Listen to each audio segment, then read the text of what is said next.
मनोज मिश्रा जी भोपाल से। राधा वल्लभ श्री हरिवंश। राधा वल्लभ श्री हरिवंश। गुरुदेव आपके चरणों में कोटि कोटि प्रणाम। महाराज जी, ये शरीर आपका शरणागत है। प्रभु, प्रारब्ध अनुसार इस शरीर में बीमारी आ जाती है या कोई चोट लग जाती है? शरीर शरणागत नहीं, केवल शरीर ही नहीं है, अहम शरणागत हुआ कि नहीं हुआ? तो कपड़ा शरणागत करने से क्या होता है? कपड़ा शरणागत करने से काम थोड़ी बनना है। कल्याण और मोक्ष तो कपड़ा पहनने वाले को होना है। शरीर शरणागत है तो आप कौन है? अभी आप शरणागत नहीं हुए क्या है? हाँ, अहम शरणागत नहीं है, आप शरणागत नहीं है, तो शरणागति अधूरी मानी जाएगी। केवल शरीर शरणागति नहीं, तन वांग मनोभिर अमलय सोहम तवैवाश्रितः। तन वांग मनो, शरीर वाणी मन और सोहम, सो अहम। तनवांग मनोभिर अमलय सोहम तवैवाश्रितः, मैं आपके आश्रित हूँ। अब बोलिए क्या कहना चाहते हैं? महाराज जी, प्रभु, प्रारब्ध अनुसार इस शरीर में बीमारी आ जाती है या कोई चोट लग जाती है जिस पर दास का भाव रहता है कि मेरे प्रभु मुझ पर कृपा कर रहे हैं और ये मेरा अंतिम जन्म है और मृत्यु रूप में मेरे ही प्रियापितम आएंगे तो और प्रसन्नता होगी। परंतु अन्य लोग कहते हैं कि जब इतनी पूजा करते हो, इतना दिन तो अन्य लोगों से मतलब है? अन्य लोगों से मतलब है नहीं तो फिर जब आप हमारे समर्पित हैं तो आपको हमारी बात समझनी चाहिए।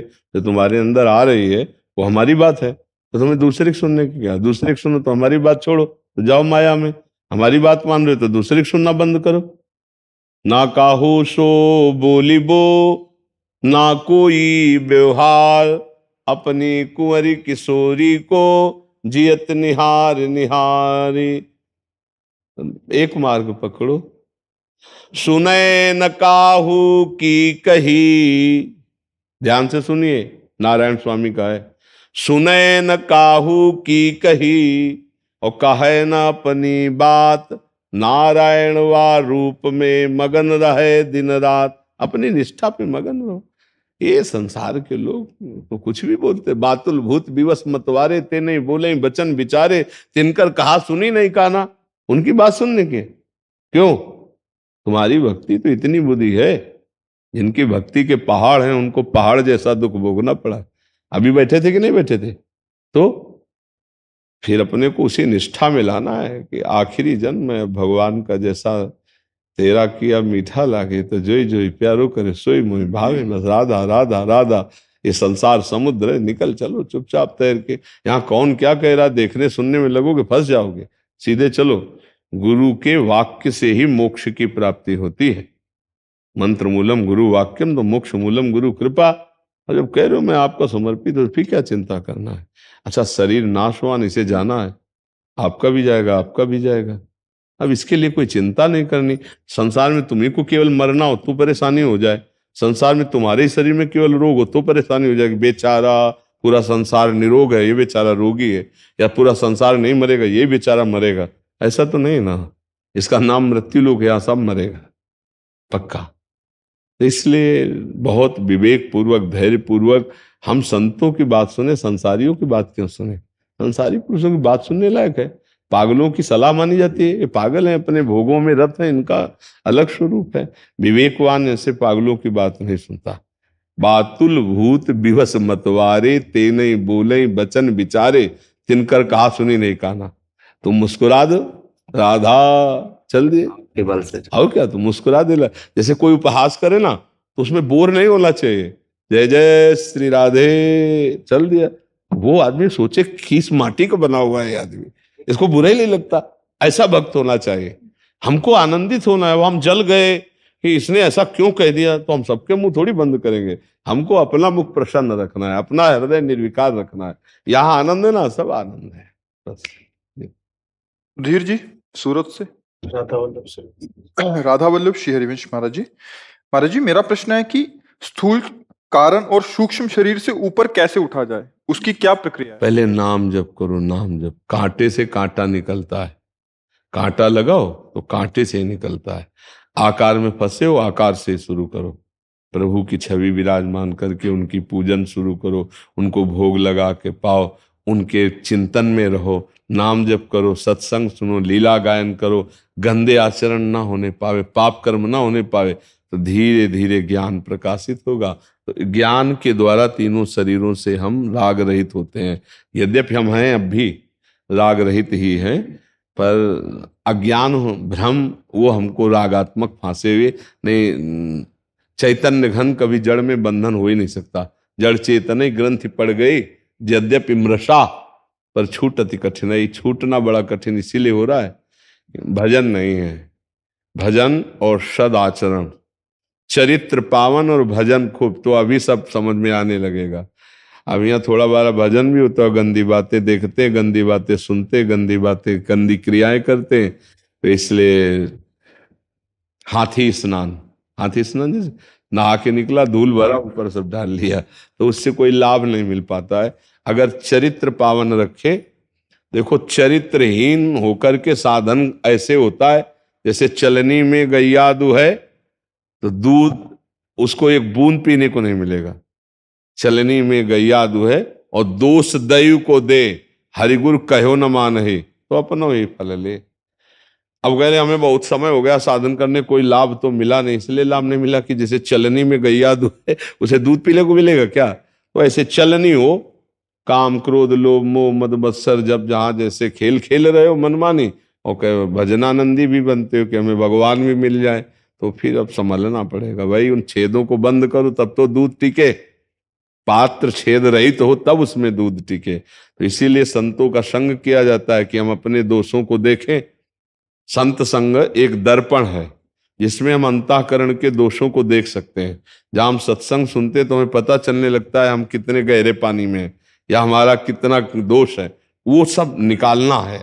हम निर्दोष होकर, क्योंकि ब्रह्म निर्दोष है, भगवान निर्मल है, तो हम निर्मल मन करके ही भगवान को प्राप्त कर सकते हैं।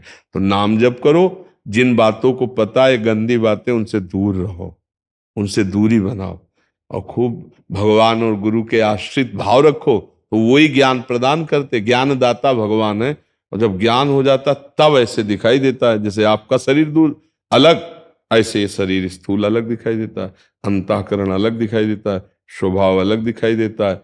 अपनी दृष्टा है, इनको देख रहे हैं, इनके द्वारा जो क्रियाएं हो रही हैं बड़े शासन पूर्वक ठीक से। दृष्टा ही विकार रहित होता है, जो लिप्त हो जाता है वो विकार रहित थोड़ी होता है। तो दृष्टा बनने के लिए पहले साधन में लगो, भजन करो, हृदय निर्मल हो, तब फिर आप दृष्टा बन पाओगे। यद्यपि दृष्टा आप भी हो, पर वो नहीं, दृष्टा बने हुए भी भोग लोगे, क्योंकि समझ नहीं पाओगे, सच्चा ज्ञान उदय नहीं हुआ अभी। नाम जप पर ज्यादा ध्यान दो, नाम जप से ही सब जागृत हो जाएगा। समझ रहे?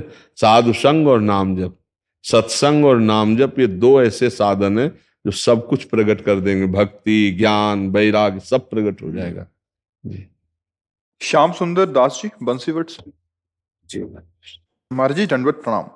महाराज जी, मुझे ब्रजवास मिलने के बाद मैंने तय किया कि जो गुरुजी बोले वही सही है। क्या इससे कोई अपराध तो नहीं अन्य लोगों के प्रति? कैसा मतलब? मतलब अब मेरे जो गुरुदेव बोलेंगे वही सही है। हाँ, तो अन्य लोग है ही नहीं ऐसा मानो ना। अखंड मंडलाकारम व्याप्तमेन चराचरम तत्पदम दर्शनमेन तस्मै श्री गुरु।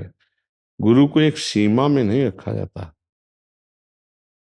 असीम। यही कमी हो जाती है हमें कि हम जब ये हमारे गुरु बस इतनी सीमा में, तो औरों की निंदा होने लगेगी, औरों की अवहेलना होने लगेगी। यदि हम औरों में भी अपने गुरु के भाव को देख सके तो हम सच्चे गुरु सेवक हैं। जैसे आकाश सर्वत्र है, ऐसे गुरु सबके हृदय में बैठे हैं। अपने गुरु जहां से गुरुमंत्र लिया, अधिक प्रियता, पूर्ण समर्पण, पर सब संत, सब भगवंत, सब स्वरूप हमारे। महाराज जी, अन्य संत जैसे कुछ लोग वंशीवट में जो अंदर रहते हैं, कुछ लोग जैसे बड़े महाराज जी की वंशीवट पीठाधीश्वर की बुराई करने लगते हैं, तो उस स्थिति हमें ऐसे लोगों के पास ही नहीं बैठना ना, जो किसी की भी निंदा करे। हाँ, किसी की भी निंदा करे, हम उससे संभाषण नहीं करते। क्यों? हम सुलझने के लिए बैठे हैं कि उलझने के लिए बैठे हैं? सब में यही बात हमारी, सब में मेरा गुरुदेव, सब में मेरा परमात्मा है। अब आप निंदा स्तुति वो तो गुरुजनों की किसी की भी करो तो हमें बर्दाश्त नहीं होगी, क्योंकि सब में मेरे प्रभु हैं। मेरे पास केवल भगवत चर्चा, और वो भी सुलझने के लिए। तो ऐसा ही संग करो, जहां आपको लगे कि गड़बड़ है तो उठा, बाबा जी को क्या, अपने उठे चल दिए। हमारी कोई मित्रता है क्या? और दोबारा हमारे पास आए तो दरवाजा खुलेगा नहीं, क्योंकि आपका मार्ग अलग है, हमारा मार्ग अलग। हमें आपसे द्वेष नहीं, पर हमारे शास्त्र कहते हैं, महापुरुष जन कहते हैं, ऐसा संग कभी न करे जो पर चर्चा, पर दोष दर्शन, पर निंदा आदि ऐसे कभी संग न करे। जिनके संग कुमति मति उपजय करत भजन में भंग, तजोरे मन हरि विमुखन को। देखो, भजन करने वाले को टाइम ही नहीं है। सही पूछो ना, हमारे दिमाग को केवल भगवदाकार करना है।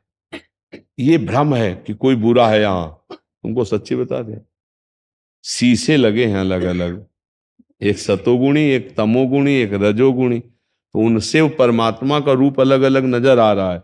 एक दुष्ट रूप नजर आ रहा है, एक साधु रूप नजर आ रहा है, एक भोगी रूप, एक योगी रूप। लेकिन नहीं, विद्या विनय संपन्ने ब्राह्मणे गविहस्तिनी सुनिचय सुपाके च पंडिता समदर्शिना। एक शीशा का अलग अलग स्वरूप होता है, जिसमें चेहरा टेढ़ा नजर आएगा, एक में बड़ा भयानक नजर आएगा, एक में बड़ा छोटा नजर आएगा, एक में बड़ा सौम्य नजर आएगा। दर्पण का ऐसा प्रभाव होता है। तो मान लो एक दर्पण ऐसा पूरा महल में लगाओ जो विविध दर्पणों से युक्त हो, तो आपको अपना ही रूप विविध रूपों में दिखाई देगा ना। मतलब इससे है संसार, एक ही परमात्मा विविध रूप, स्वप्रतिबिंब विभ्रमा। ज्ञान से देखो तो और भक्ति से देखो तो एक ही इष्ट भगवान सब में विराजमान है। निंदा करने वाले में भी भगवान है, पर हम उसका संग नहीं करेंगे, क्योंकि शास्त्र आज्ञा करता है। भगवत भाव उसमें भी, उसकी भी हम निंदा नहीं करेंगे, उसकी भी हम अवहेलना नहीं करेंगे, पर संग नहीं करेंगे। अगर कोई पूछे उसका संग क्यों नहीं करोगे, तो हम योग्य नहीं है उनके संग करने के योग। समझ रहे, हम उसकी भी निंदा, अगर उसकी निंदा कर दी तो उसमें हमें अंतर क्या रहेगा। ऐसे नहीं, मतलब जवाब नहीं दे पाता, लेकिन पीड़ा होती है सुन करके गुरुजी। हाँ, तो और कोई प्रशंसा तो करे गुरुदेव की तो अच्छा लगता है, बुराई करे तो हमें बुराई वाले के पास बैठना नहीं है, दूरी रहना है। और देखो, गुरु ब्रह्म है, हमको सिर्फ मानना ब्रह्म है बस। अपना काम बनाना हो जिसको, तो गुरु की बात मान ले, गुरु ब्रह्म है ये मान लो बस।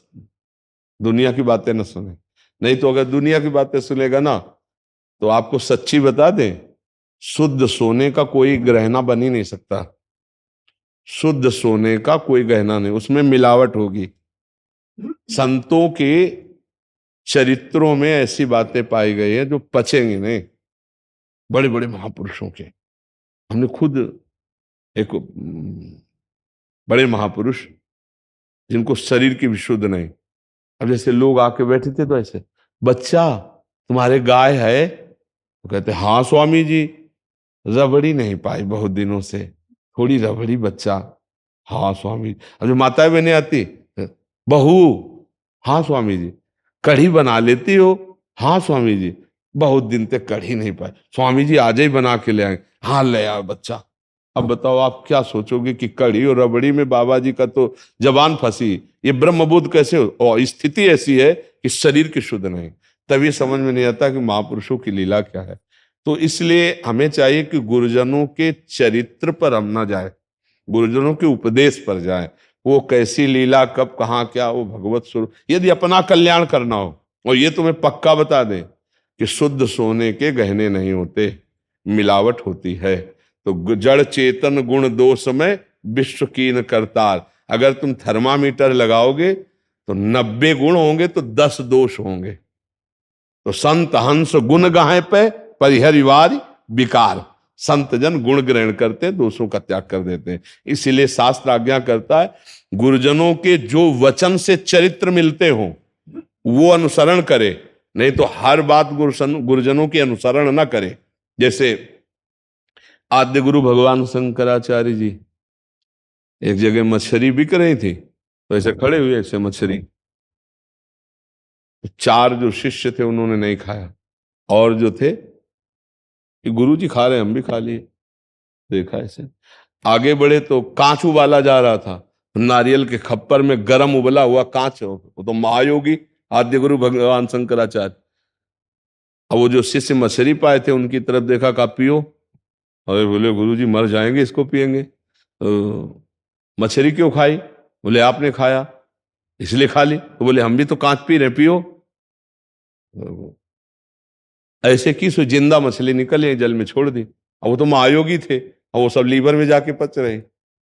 गुरु जो कर रहा है वो हमें नहीं करना, जो गुरु कह रहा है वो हमें करना है। ये कहते कि हमसे तो कह रहे हैं कि आप ऐसे रहो, और खुद आप ऐसे रह रहे हैं। नहीं नहीं, उनकी क्या स्थिति है, वो कैसे, हमें प्रभु का क्या आदेश, में बस हमें वैसे चलना है। मेरे गुरुदेव मुझे कैसे आदेश करे, अपने गुरुजन, जैसे अपनी माँ होती है, ध्यान देना, माँ तो माँ होती है ना, बस अगर कल्याण पाना है जगत में तो गुरुदेव के वचन दो से संबंध रखे, बस। और तीसरी बात, वो सब माया में फिर हो जाएगी।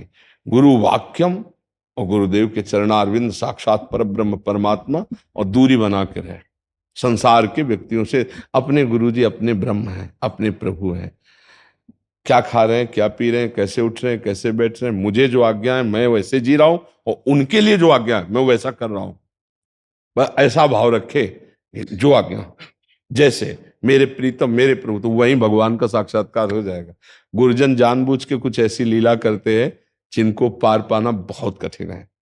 संतों के बस यही मात संगोस्त दुर्लभ हो, पर लिखा है अगम्यो, अगम्यो मतलब निर्वाह करना बहुत कठिन। निर्वाह कर ले जाओ तो अमोघश्च निश्चित भगवत प्राप्ति हो जाएगी। तो किसी और की मत सुनो, अपने भाव, अपने गुरुजनों के भाव में रहो। गुरु बहुत करुणामयी माँ है, सच्ची मानिए। कोई गुरुजनों से प्यार करना नहीं जानता, वो अमोघ प्यार करने वाले हैं। लाख हो गुण करे पर अपने शिष्य का कल्याण करके ही, गुरुजनों का ऐसा स्वभाव होता है। मतलब गुरु कृपा ही केवलम, बस इतना है कि गुरु कृपा ही केवलम। जब गुरु जी की बात आती है तो बस हृदय भर आता है कि जो बड़ी बड़ी साधनाओं से नहीं हुआ, उनकी मुस्कुराहट से हो गया। मुस्कुरा कह दिया जाओ सब ठीक हो जाएगा, सब ठीक हो गया, उन्हीं की कृपा से। ये ओम मिश्रा जी कानपुर से। राधे राधे बाबा। महर्षि आपके चरणों में साष्टांग दंडवत प्रणाम।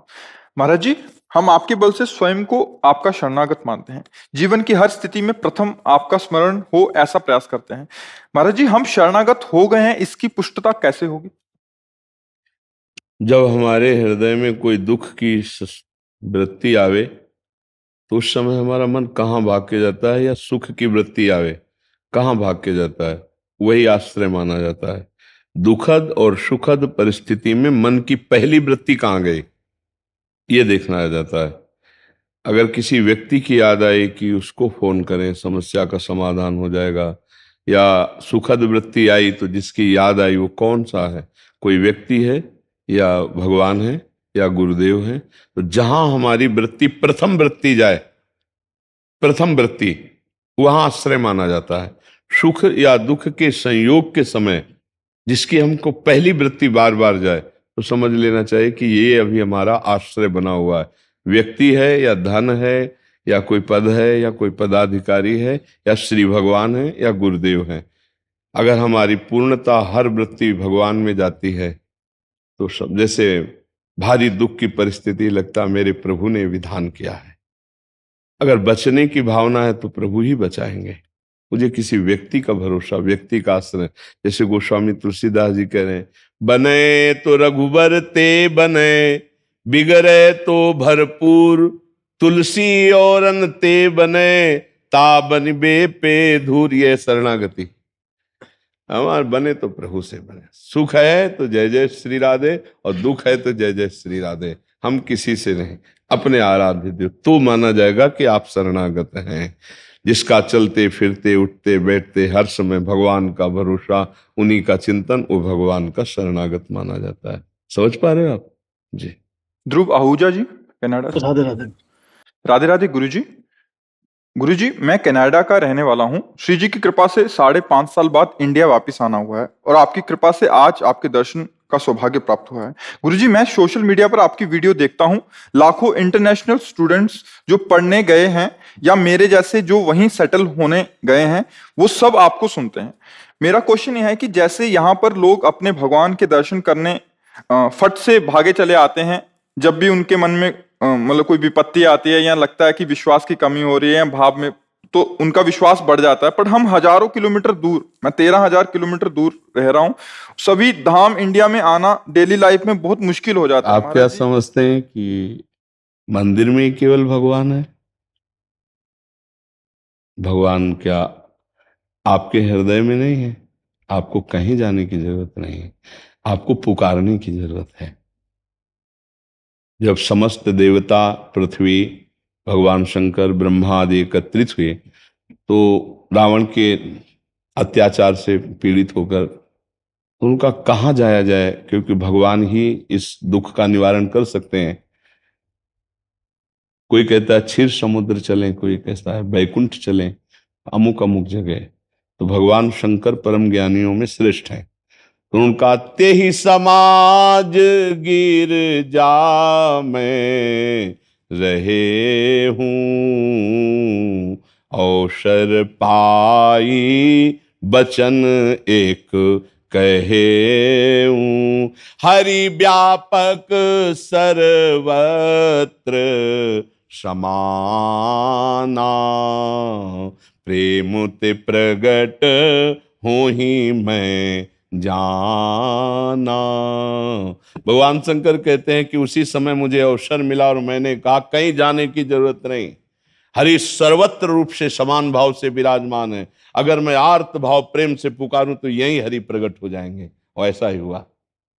तो हमें लगता है कि जिनको ये है कि हम जाकर दर्शन कर लेते हैं तो हम उनको सौभाग्यशाली समझते हैं, लेकिन अगर हम नहीं जा पाते तो हम दुर्भाग्यशाली नहीं हैं। हमारे प्रभु जब सर्वत्र हैं तो यहां भी हैं जहां हम हैं, सबके हैं तो मेरे भी हैं, सब समय है तो इस समय भी है। इसलिए मुझे ये तो नहीं सोचना कि मैं किसी मंदिर नहीं जा पाता, हमारी ऐसी ड्यूटी है, हमें ऐसी जगह तैनात किया गया, या हम ऐसी जगह व्यापार कर रहे हैं, ऐसी जगह हम डॉक्टरी कर रहे हैं, पढ़ाई कर रहे हैं। जो भी, आपके हृदय मंदिर में भगवान है। और बाहर के मंदिर से हृदय के मंदिर का परिचय मिल जाना बहुत उत्तम होता है। अगर बाहर के मंदिर में गए, हृदय के मंदिर से परिचय नहीं है, तो आप देख लो ऐसे ऐसे कुछ नहीं, क्या फर्क पड़ता है। वैसे कि वैसे ही हमारे अंदर काम क्रोध रहते हैं, वैसे कि वैसे हम गंदे बने रहते हैं। क्या हुआ? हृदय के मंदिर के भगवान का परिचय नहीं, तो बाहर के मंदिर से हमारा कोई विशेष लाभ नहीं मिल पाया। आप देख लो ना, सब लोग तो जाते हैं दर्शन करने, दर्शन करने के बाद किसी के आंसू निकलते हैं, कोई रोमांचित होकर आनंद में डूबता है, नहीं बगल में आके चाट पकौड़ी खाता। बिहारी जी जाकर के भी निर्दोष दृष्टि नहीं रहेगी। आपको सेवा में, सेवादार में, लोहा के लोगों में यही सब देखना हो। और अगर आपकी दृष्टि अंतर्मुख हो जाए तो यही गोविंद बैठे हैं, यही बिहारी जी बैठे हैं, फिर तो आप जिधर देखोगे बिहारी जी दिखाई देगी, उनकी कृपा दिखाई देगी।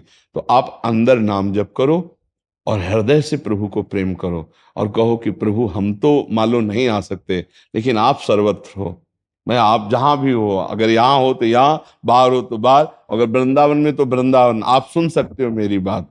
भगवान कनाडा से वृंदावन की बात बहुत जल्दी सुन सकते हैं, बिना फोन के नहीं सुन सकते। पुकार के देखो, हस्तिनापुर में द्रौपदी जी हैं और द्वारिका में भगवान हैं। जे ही पुकारा हा द्वारिकाधीश, तो यही वस्त्र बनकर भगवान प्रकट हो गए। तो भगवान वहीं थे ना, द्वारिका से आना नहीं पड़ा, वहीं थे भगवान, पर पुकारा द्वारिकाधीश कहकर। ये बात है। हम भगवान को यदि अपने हृदय में विराजमान, भगवान है, सबके हैं पक्का, ये बिजली उन्हीं की है। ये जो आप चैतन्यता देख रहे हैं ना, हंसना बोलना खेलना चलना फिरना, ये स्वभाव यंत्र के प्रभाव से अलग अलग हो सकता है, लेकिन बिजली एक ही है। जैसे हीटर का, यंत्र का प्रभाव गर्म करना, तो बिजली वहां से हीट पैदा कर रही। ये एसी का प्रभाव है ठंडी वायु देना, तो ठंडी। फ्रिज का स्वभाव ठंडा। ये करण है, उनसे क्रिया अलग अलग हो रही, बिजली एक ही है। तो वो बिजली है परमात्मा सब में। तो हृदय से भगवान को पुकारो और छवि रख लो भगवान की। अगर भगवान सर्वत्र है तो छवि में भी तो है। अपने भगवान को देख, कहीं जाने की जरूरत नहीं, देख लिया। जय हो बिहारी जी महाराज, जय हो राधा वल्लभ जी महाराज।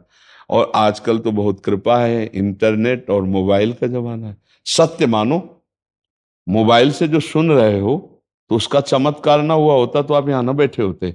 मतलब जैसा हमारे बोलने से यहाँ है, ऐसे ही कनाडा से भी सुनने में हुआ, आपको नहीं हुआ ना। तो ऐसे ही जैसे यहाँ बिहारी जी आके दर्शन करने से लाभ मिलता है, ऐसे बिहारी जी की छवि रख लो तो कनाडा से ही। और आजकल तो इंटरनेट में बड़ी सब सुविधाएं हो गई किसी की, तो आप उसको मानो, लेकिन छवि को छवि न मान के बिहारी जी मानो, तो आपको उसी में लाभ मिल जाएगा। बिहारी जी आकर बिहारी जी को बिहारी जी ना मानो तो लाभ नहीं मिलेगा। दुर्योधन के सामने बिहारी जी बात कर रहे हैं श्री कृष्णचंद्र जी, और वो मानता है क्या? वो नहीं मानता कि ये भगवान है। एक भी बात भगवान के लिए मान रहा है, और जो भगवान की बात मान ले तो सब फिर ये जो नाश हुआ ये नहीं होता, आनंद हो जाता।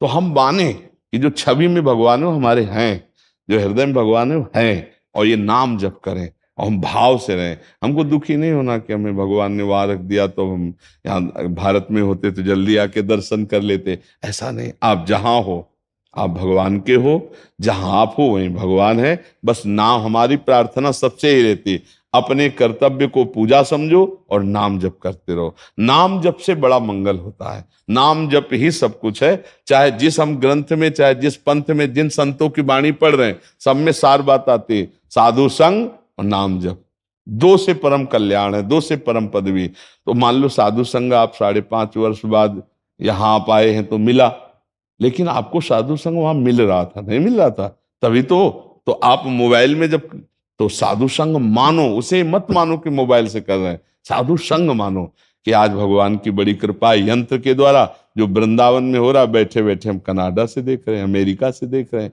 तो आनंदित रहो। उसे इतना नकारात्मक सोच में मत ले जाओ कि मैं कनाडा में हूं, काश मैं भारत में होता तो ऐसा मुझे रोज रोज सानिध्य वहीं मिल रहा है।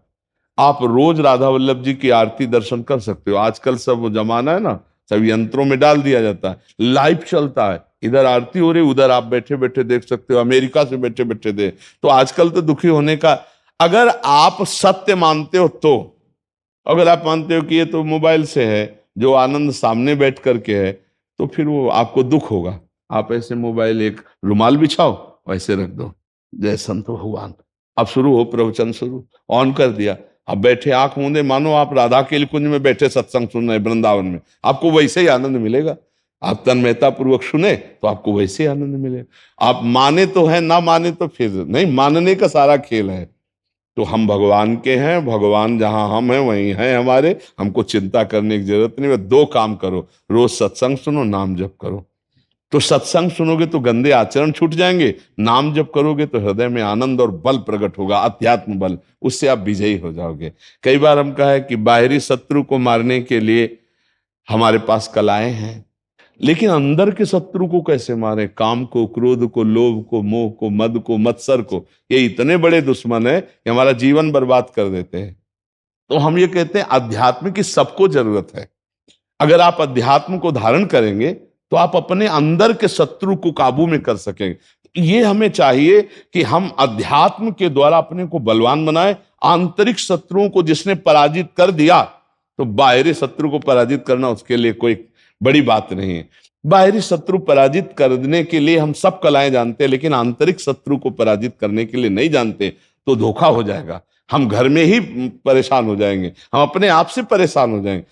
तो ये विचार जो पावन विचार होंगे, ये अध्यात्म से होते हैं। इसलिए नाम जप करें और सत्संग सुने। सबको सत्संग सुनने का अवसर है, कान में लगाए हुए आप हर काम कर सकते हो। सत्संग भी चल रहा है, आप गोली भी चला सकते हो, आप कान में लगा करके आप ऑफिस के भी काम कर सकते हो, सब काम कर, नहीं किया जा सकता। तो मुझे लगता है नाम जप करें और सत्संग सुने, और जहां है वहीं भगवान है, और जो हम कर रहे हैं वो भगवान की ही सेवा कर रहे हैं, ये अनुभव कर लो तो अलग से अगरबत्ती लगाने की जरूरत नहीं पड़ेगी।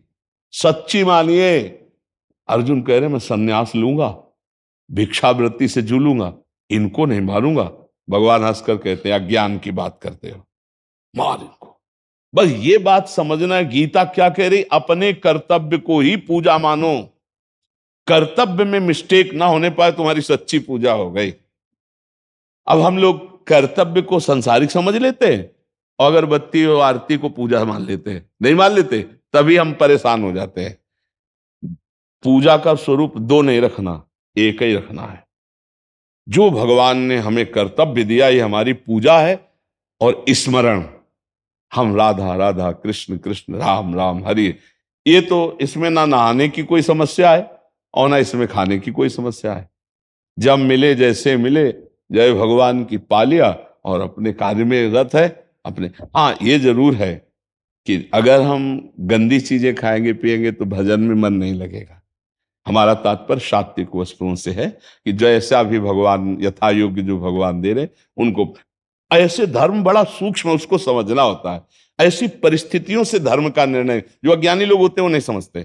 परिस्थिति में हमारा धर्म इस समय क्या कहता है, वो जानकारी सत्संग के द्वारा नाम जप के द्वारा हमारा जब ज्ञान प्रकट होता है, निर्मल होता है, तो हमें किसी से पूछना नहीं पड़ता, अपने आप समझ में आता है। तो आप बलवान बनो, उत्साह संपन्न बनो। और एक बात और हंसी में हम कहते हैं, एक चरण बढ़ाया तो ब्रह्मलोक पहुंच गया, और एक चरण बढ़ाया तो नीचे के लोग नप गए। तो अभी तो बीचे में हो आप, तो टांग के बीचे भी तो हो, कहाँ दूर हो भगवान से, है ले? हाँ, दूर नहीं हो। इसलिए खूब नाम जप करो, सत्संग सुनते रहो। अनुजा जी मेरठ से। राधे राधे। महाराज जी, दो प्रश्नों को एक साथ मिला के, महाराज जी कुछ प्रश्न हम बार बार इसलिए करते हैं कि उसका आप हर बार एक नए ढंग से उसका उत्तर देते हैं कि वो समझ आ जाए। महाराज जी, इनका ऐसा है कि आजकल के युवा करियर में छोटी सी असफलता मिलने पर डिप्रेशन का शिकार हो जाते हैं। महाराज जी इसका बाहर निकालने का वो बताइए। और जैसे ये जो प्रश्न किए थे, इनका भी एक समाधान था कि मेरी शरीर की छोटी बहन ने किशोरावस्था में ही 5 वर्ष पूर्व परीक्षा में फेल हो जाने के डर से अपना शरीर त्याग दिया था। घर में ज्ञान देखो, और सत्संग का अभाव था। हाँ, तो हमारा कई बार इस विषय पर निवेदन रहता है कि बच्चों को आध्यात्मिक शिक्षा दे और माता पिता मित्रवत व्यवहार करें। इस विषय में माता पिता का बहुत बड़ा योगदान होता है। अगर हम अपने बच्चे से मित्रवत व्यवहार करें और उसको एक साहस बनाएं कि देखो तुम अच्छे से पढ़ो, अगर फेल हो जाते हो तो तुम दुखी मत होना, पढ़ाई में कमी तुम्हें नहीं रखना, कमा कर पैसे हम तुम्हें देंगे, ट्यूशन हम पढ़ाएंगे, हर व्यवस्था। अगर फेल हो गए तो हम डांटेंगे नहीं, लेकिन तुम्हारी पढ़ाई में कमजोरी नहीं होनी। अगर फेल हो जाते तो गले से लगाना चाहिए, कोई बात नहीं। लेकिन समस्या ये होती है कि आजकल फीस इतनी पड़ती है कि माता पिता की कमाई अधिकतर बच्चों की पढ़ाई में जब जाती है, उनकी पोशाक, उनकी और जब फेल हो जाते हैं तो उनको एक बहुत बड़ी अंदर से जलन सी होती है, और उसमें बोलते हैं कि कितना पैसा खर्चा किया तुम्हारे लिए, लेकिन तू फेल हो गया ना। अच्छा, उनके मित्रगण जो पास हो गए हैं वो उनका तो कई तरह से छोटा सा भी विवेक है, छोटी सी बुद्धि है, वो निर्णय नहीं कर पाती।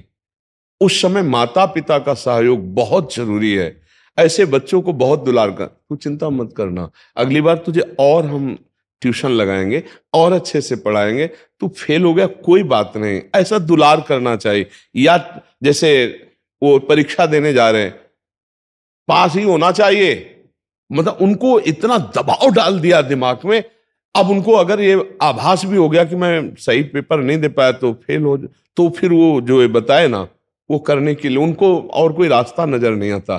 स्कूल जाएंगे तो बच्चे उपहास करेंगे, घर आएंगे तो माता पिता डांटेंगे, मारेंगे, इससे एक ही उपाय है।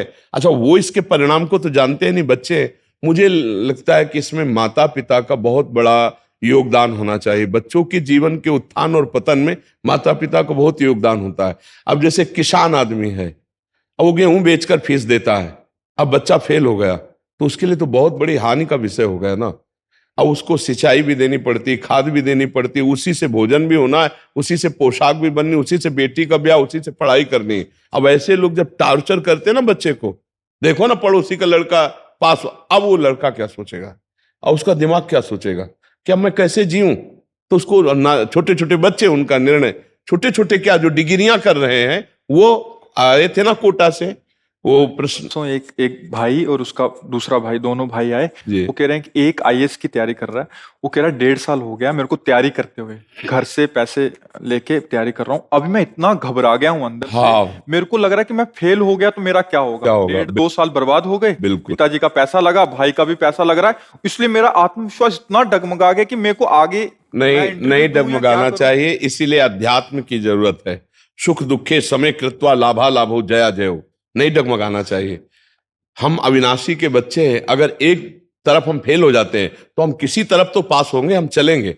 मान लो हम पढ़ाई में फेल हो जाते हैं तो हम कोई व्यापार करते हैं, हमें मरना जरूरी है क्या? मर के कोई 5 स्टार होटल है कि वो हम जाकर सुरक्षित व्यवस्थित हो जाएंगे? अरे भूत योनि मिलेगी, हमें दुर्गति होगी। मानव योनि में तो हम अपना सुधार कर सकते हैं, मरना कोई हल नहीं समस्या का। वो कह रहे थे पिताजी से इतना डर लग रहा है। हाँ, यही हमको माता पिता से प्रार्थना, इसीलिए हमने बच्चा शब्द ना बोल के माता पिता को बोला है कि उस समय माता पिता को बहुत ही सावधान रहना चाहिए। बच्चा खोने से अच्छा है कि उस बच्चे के जीवन को संभाल ले, नहीं तो पक्का ये छोटे छोटे। अच्छा, दूसरी बात यह है कि आजकल नवीन बच्चों में ब्रह्मचर्य हानि की बहुतायत हो गई है। मोबाइल और कुसंग। छोटे छोटे बच्चे जिनको ज्ञान भी नहीं है कि मतलब हमारा ये क्रिया, हमारा ये चेष्टा, हमारा ये बोलना देखना हमको किस दुर्गति में पहुंचा देगा। अब उनकी स्मृति शक्ति लोप होगी, जितना वीर क्षय होगा स्मृति शक्ति लोप होगी। इसका पहचान होती है, स्मृति शक्ति पर प्रभाव पड़ता है। ब्रह्मचारी स्मृतिवान होता है, एक बार जो सुन लिया जीवन में नहीं भूलेगा, एक बार जो चेहरा देख लिया कभी पहचान लेंगे। वो ब्रह्मचर्य में स्मृति होती है। अब स्मृति ब्रह्मचर्यहीनता में गई तो पढ़ाई में रुचि नहीं, प्रमाद स्थितियां जागृत हो जाती। छोटे छोटे बच्चे व्यभिचार और व्यसन दो में फंस जाते हैं। बच्चे बच्चे से व्यभिचार, बच्चे बच्चियों से गर्लफ्रेंड बॉयफ्रेंड, ये क्या है? ये क्या है? व्यभिचार का ही तो रास्ता है। अरे बड़े बड़े योगी मुनियों की इंद्रियां कंट्रोल में रहना मुश्किल हो जाए अगर कुसंग हो जाए। संगम त्यजेत मिथुन व्रतिनाम मुमुक्षु सर्वात्मना विसृजित बहिरिंद्रियाणि। इंद्रियों को खुला छोड़ दे तो ऋषि मुनि भ्रष्ट हो जाए। सौभरी जी का श्लोक है कि मछली की मैथुन क्रीड़ा देख करके वो 50 ब्याह कर लिए मानधाता के पुत्रियों से। अब ये छोटे छोटे बच्चे जब व्यभिचार में उतरेंगे तो इनकी बुद्धि, इनकी स्मृति ये नष्ट हो जाएगी। फिर पढ़ाई में पास कैसे होंगे? फिर व्यसन में उतरेंगे, क्योंकि व्यभिचार और व्यसन दोनों सगे भाई हैं। व्यभिचार करने वाले को व्यसन जरूरी है, व्यसन करने वाले को व्यभिचार जरूरी। भारी व्यभिचार करने वाला व्यसन लेगा और भारी व्यसन करने वाला व्यभिचारी होगा, क्योंकि व्यभिचार की मांग होती है व्यसन में, कोई भी नशा हो। अब छोटे छोटे बच्चे, अब ये जो दुर्गतियां फैल रही हैं इनका, जैसे किसान आदमी अध्यात्म को नहीं जानता, फसल नष्ट हो गई, कुछ हुआ, आत्महत्या कर लिया। ये मतलब हल है क्या समस्या का? हमारा मरने से समस्या का हल नहीं है, हमारा कर्म बिगड़ जाएगा, हम और गलत योनियों में जाएंगे जहां हमारा सुधार ही नहीं हो सकता। हमको यही सुधार करना है। समस्या से लड़ना मानव देह का कर्तव्य है। राज तिलक सुबह होने जा रहा है रघुनाथ जी का और 14 वर्ष का वनवास हो जाता है। कितनी भारी समस्या। जिनको चक्रवर्ती सम्राट पद का राजपद मिलने जा रहा है, सुबह भगवान की बात कर रहे हैं, उन्हीं को 14 वर्ष का वनवास, वो भी तापस वेश विशेष उदासी, 14 वर्ष राम वनवासी। लेकिन मुस्कुराहट में फर्क नहीं पड़ी प्रभु के। जो राज तिलक के लिए वही वनवास के लिए कोई परिवर्तन नहीं। हमको शिक्षा देते हैं भगवान अवतरित होकर कि भारी विपत्ति में भी हमको मुस्कुरा कर लड़ना सीखना है। ये बहुत कमजोर बातें, पर वो बच्चे वो समझ नहीं पाएंगे। बच्चों की जो आज दुर्दशा हो रही है उसके दो कारण हैं। पहला कारण है ब्रह्मचर्यहीनता, आहार विहार व्यसन ये सब उसी में आ गया। और दूसरा कारण भारी कुसंग, मोबाइल से कुसंग और समाज का कुसंग। उनके मित्र ऐसे हैं कुसंगी जिससे वो बहुत ही हानि होती चली जा रही। और घर के माता पिता अपने में इतने व्यस्त हैं कि बच्चों के साथ व्यवहार करते हैं तो कटु व्यवहार करते हैं। वो नहीं समझ रहे इन छोटे बच्चों पर कड़ुआ आपका बर्ताव क्या प्रभाव डालेगा। ये बड़े होंगे तो नास्तिक हो जाएंगे, आपको थप्पड़ी आएंगे पक्का। अगर प्यार से चलोगे ना, धर्म से चलोगे, इनको धर्म सिखाओगे तो ये झुक के पैर छुएंगे। बस माता पिता बालकें बुलावे उधर भरे सोई जतन। जैसे कुम्हार जरा सा चूक जाए तो उस पात्र का आकार टेढ़ा हो जाएगा। बहुत सावधानी से ऊपर से पिटाई करते हुए अंदर हाथ रखे हुए उसको आकार देता है घड़े को। ऐसे ही माता पिता कुम्हार हैं बच्चे के जीवन के लिए। उनको चाहिए 10 मिनट कम से कम 24 घंटे में दोस्तवत बैठे, हंसे, बात करें। हाँ, आपके मोबाइल में क्या क्या देखते हैं आप? आपके दोस्त ने आपको कोई ऐसी गंदी बात तो नहीं सिखाई? आप कोई गंदी बात तो नहीं? देखो, अगर कोई गंदी बात करते हो ना, हमसे बता दो, कभी डरना मत, हम तुम्हारा सहयोग करेंगे, हम तुम्हें उस बात से निकालेंगे। छोटे छोटे बच्चों को ब्लैकमेल कर रहे हैं, छोटे छोटे बच्चों को गलत रास्ते में डालने के लिए ब्लैकमेल कर रहे हैं। ऐसे हमारे पास कितनी शिकायतें आई, चाहे बच्चा हो चाहे बच्ची हो। अब वो अपने मम्मी पापा से डर रहे हैं और दोस्त उनके साथ अनाचार दुराचार कर रहे हैं। वो कह किसी से सकते नहीं, अंततोगत्वा वो ऐसे रिजल्ट में आप आ जाते हैं जहां जिसको हम शरीर त्याग कहते हैं। इसलिए हमें लगता है सबसे पहला माता पिता का रोल है, वही गुरु है बच्चे के। उनको बचाओ, आज के कुसंग से बचाओ। अपने बच्चे और बच्चियों को शिक्षा दो। किसी को बॉयफ्रेंड गर्लफ्रेंड बनाने की जरूरत नहीं। आगे चलकर जब तुम जिस लड़के को पसंद करोगी, मैं कुछ नहीं देखूंगा, आपकी बात मानकर ब्याह करूंगा। पर अभी पढ़ाई में, अभी कोई बच्चा कोई भी बच्ची धर्म भ्रष्ट आचरण मत करना। आजकल नहीं देखना चाहिए, बात ये देखना चाहिए कि बच्चों की मित्रता पक्की और वो राजी है तो अवस्था के अनुसार फिर वो ज्यादा इधर उधर ना देखे आजकल, नहीं तो फिर तुम्हारी एक भी नहीं चलेगी और वो धर्म भ्रष्ट होकर के विविध प्रकार के आचरणों में फंस जाएंगे। तो अपने बच्चों को इतना कम से कम प्यार देकर अधिकार दे देना चाहिए कि अपने हृदय की बात अपने माता पिता से कह दे। माता पिता इतना डरा धमका करके बच्चों को रखते हैं कि वो अपनी बात कह नहीं पाते और वो हार जाते हैं, अपने जीवन से हार जाते हैं। इसलिए हमें लगता है पहली बात तो खूब पढ़ने की प्रेरणा दे, स्वयं बैठ के पढ़ाना। ट्यूशन तो पढ़े, स्वयं 10-5 मिनट आपको भी देखना चाहिए आप क्या पढ़ते हैं, आप क्या है, आपकी जीवनचर्या क्या है, आपकी दिनचर्या। फुर्सत ही नहीं, फुर्सत ही नहीं माता पिता को, तो फिर ऐसे बालकों के साथ घटना होती है। अगर हमें बैठकर पढ़ाया जाए, हमें बैठकर समझाया जाए, हमें बैठकर अध्यात्म की बातें सिखाई जाए, जीने की कला सिखाई जाए, तो हमें लगता है बहुत कुछ हो सकता है। गर्भस्थ शिशु को चक्रव्यूह रचना तोड़ना सिखा दिया अर्जुन ने। गर्भस्थ शिशु को, गर्भ में गर्भस्थ शिशु प्रहलाद को सिखा दिया नारद जी ने भक्ति का चरम अवस्था का स्वरूप। तो क्या प्रगट बालकों को हम नहीं संभाल सकते? प्यार क्या है? हमारा प्यार इतना दमदार नहीं है कि हम अपने बच्चे को अपने प्यार के शासन में लेकर हर बात उसकी समझे। लेकिन आज नहीं है, फुर्सत नहीं है, समय नहीं है। ऐसे ऐसे माता पिता खुद विक्षिप्त है जो अध्यात्म को नहीं जानते कि अपने बच्चों को, अपनी पत्नी को जहर दे के खुद मरने के लिए तैयार है। आप कितनी घटनाएं देखो ना।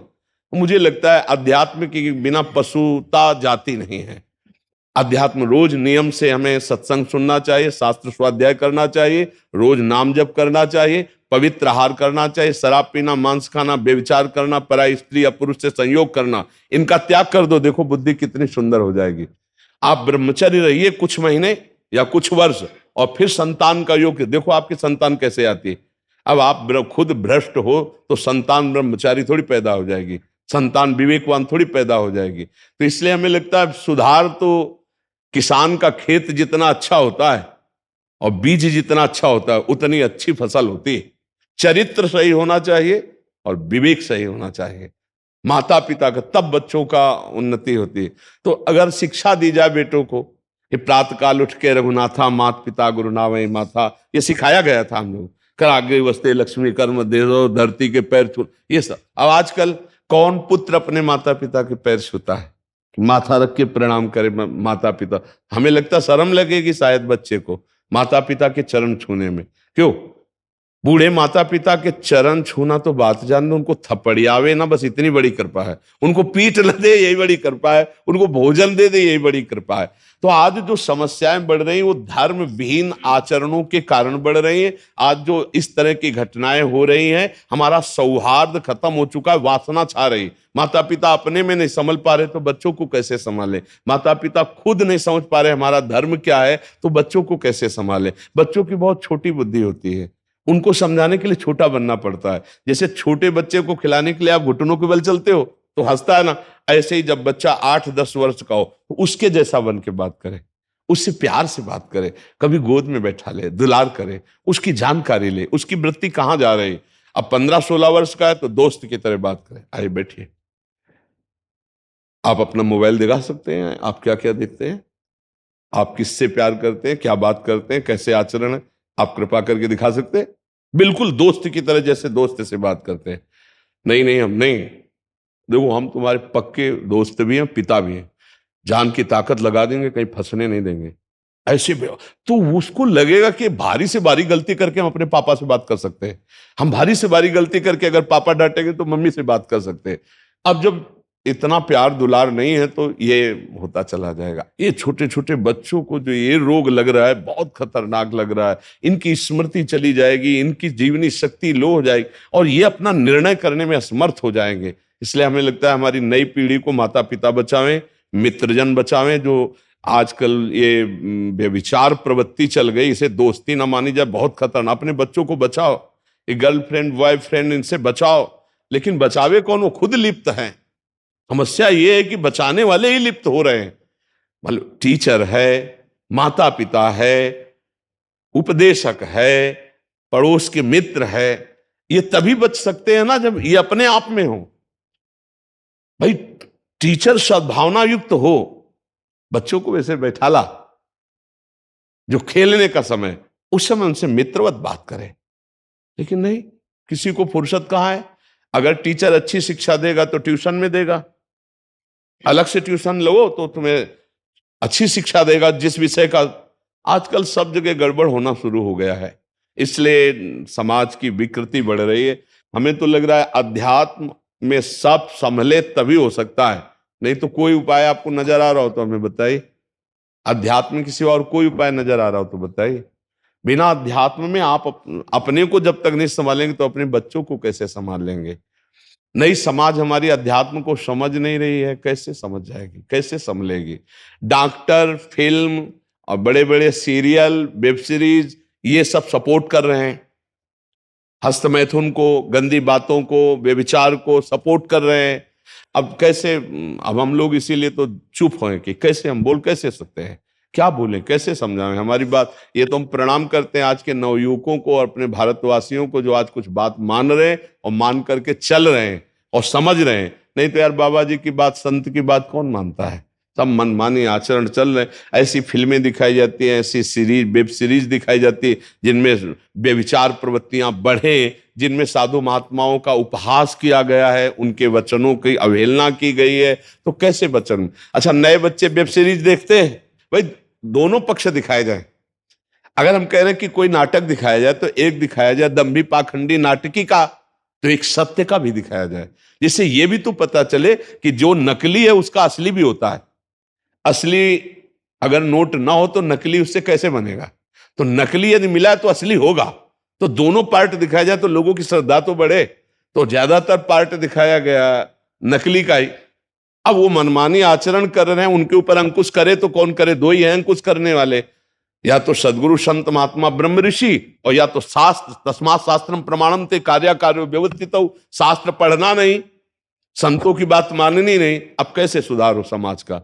ये तो पता नहीं कौन सी कृपा की लहर चली है कि आज हमारे भारतवासी, क्या देश विदेश सब बात सुन रहे हैं, मान रहे हैं। तो हम उनको हृदय से प्रणाम करते हैं कि हमारी बात मान रहे, तुम्हारा मंगल होगा, इसमें तुम्हारा मंगल होगा, तुम्हारा कल्याण होगा।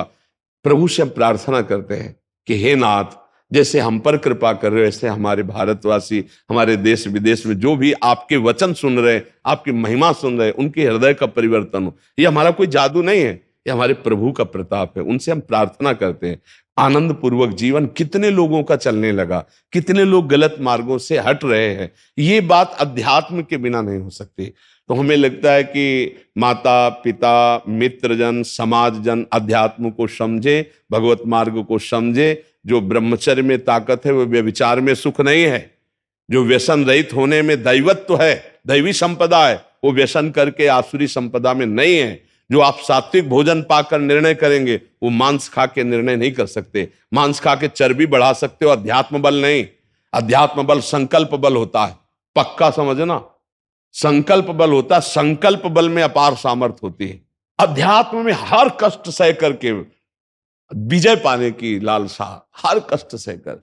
मेरी बात मान लो, सब लोग अध्यात्म से जुड़ो तभी बन पाओगे।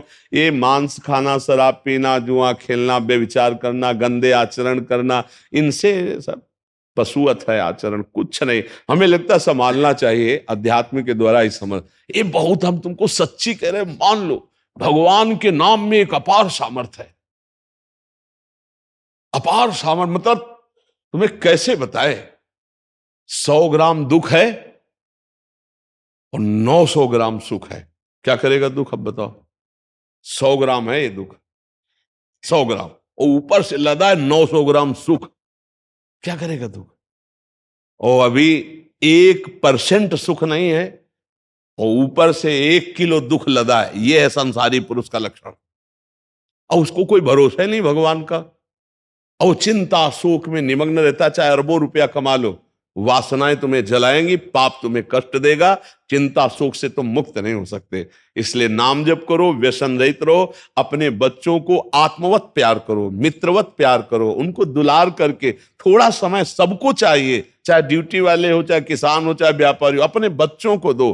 क्योंकि ये वो पीढ़ी है जो हमारे राष्ट्र के लिए भविष्य है। इन्हीं में से कोई कौन बनेगा, क्या बनेगा पता नहीं इनके भाग्य में। इसलिए सबको समय देना चाहिए।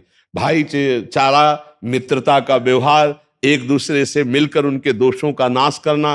पर आजकल ऐसा नहीं, छोटे छोटे बच्चों से मिलकर के उनके साथ गंदा बर्ताव किया जाता है, उनको गंदी बातें सिखाई जाती है। हमारा समाज बहुत बुरी तरह नष्ट हो रहा है। व्यभिचार में सबसे ज्यादा नष्ट हो रहा है। व्यसन और व्यभिचार, ये दो का तो एक राज्य छा गया है। आजकल छोटे छोटे पार्टियों में वही पार्टी मानी जाती है जिसमें मदिरा का परोसा ना जाए तो पार्टी नहीं, जिसमें गंदे भोजन न दिए जाए तो वीआईपी नहीं। आज की समाज का देखो ना, करोड़ों रुपया खर्चा करके सब कैसे, हमें तो लगता है कि वो पद्धति कब आएगी जब सबके पैर धो करके और पाटे पे या उस पे बिछा करके, नहीं टाट की पट्टी और सुंदर पत्तल पे, और खूब बढ़िया से परोसा जाता था मिट्टी के पात्रों में खीर और ये सब, वो पवित्र। और ये गिद्ध भोजन, हम जो भाई हम तो अब कैसे बुद्धि शुद्ध रहेगी भाई। श्री श्री राधा श्री राधा।